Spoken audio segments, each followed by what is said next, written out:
Depuis 1996, le dramaturge règne sur Versailles. Le mois Molière a 20 ans de souvenirs de spectacles et d'artistes, rassemblés dans une exposition avec en pièce maîtresse la première affiche du festival.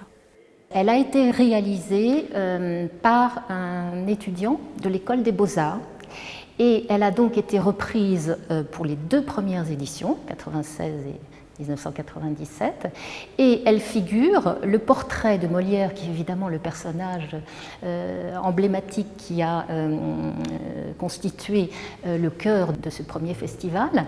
Et son portrait et sa signature sont au cœur du tissu urbain, un petit peu comme un manifeste de l'importance du territoire et de sa population pour la pérennité et l'identité de ce festival.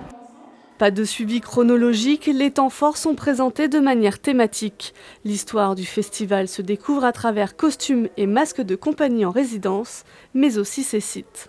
La ville, au départ, en 1996, n'avait pas de lieu de capacité suffisante pour accueillir des spectateurs aussi nombreux.